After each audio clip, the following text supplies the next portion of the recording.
Our topic for today is becoming strong by exercise. Our theme verse is coming from Colossians chapter 1 verse 11. Strengthened with all might according to his glorious power, with all unto all patience and long suffering with joyfulness. If you look at the human body is designed to gain strength by exercise, by exertion. The more we tax the powers of our body, the more stronger it becomes. If you were to tie up one of your arm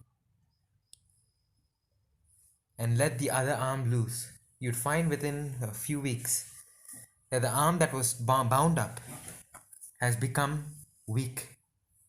It has atrophied. It has lost strength. And that vitality that comes from exercise. We are designed to gain strength by taxing the powers of our body, the powers of our mind. The same is true with the spirit. We do not become strong by idleness, but by active service. In active service, do we become strong in our spiritual lives. It's something that we don't have to do on our own. In Isaiah chapter 27, verse 5, it says, "Or let him take hold of my strength, that he may make peace with me, and he shall make peace with me." God is calling on us to lay hold on the arm of infinite strength, to lay hold on the arm of God, the arm of power, that by his might we can do the things that we cannot do in our own strength. If we want to be a world-class athlete, an athlete runner, you have to run. If you want to be a world-class swimmer, you have to swim. If you want to be an excellent chef, you have to cook. And if you want to be able to face the troubles and difficulties of life, you have to face those troubles head on. They say ships are the most safest in the harbor, but that's not where they're meant to be. If we are praying to God for strength, God will send us troubles, because it is in troubles that we become strong, by meeting the challenges that God has placed along our pathway.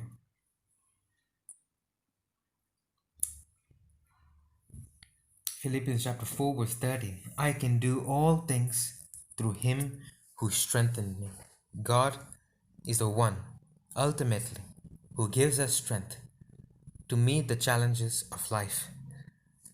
There's a story of a girl who was born very weak. She was born premature, and she was born with a weak constitution, a weak body. She was always very sickly and unable to do the most basic tasks.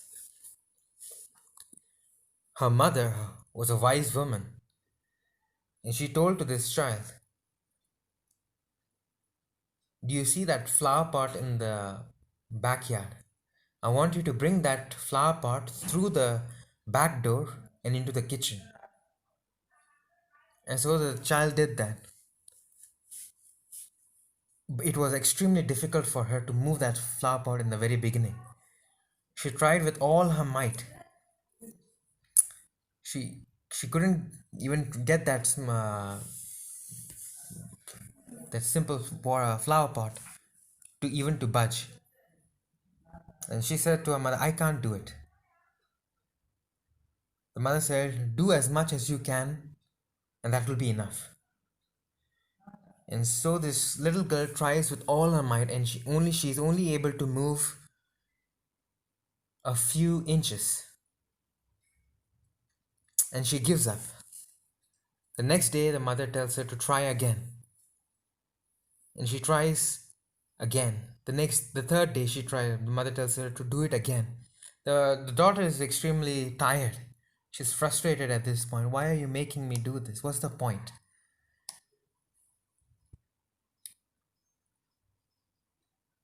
The mother says, keep doing it.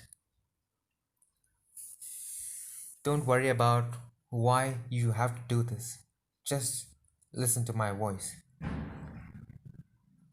And so this girl tries day after day.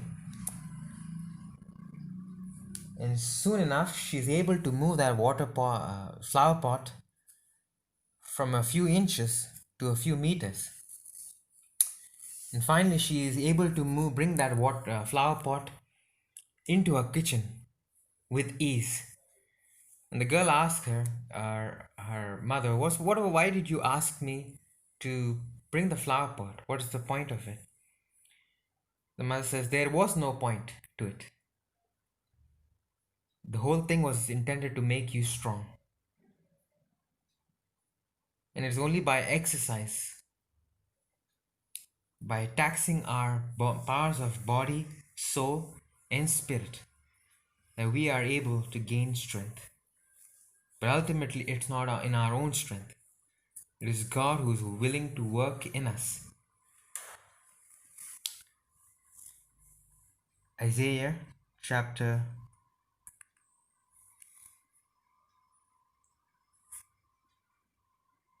40, verse 29. He giveth power to the faint, and to them that have no might, he increaseth strength. I pray that we, by perseverance, by faith and patience, lay hold on the promises that God has prepared for us. God bless us all. Amen.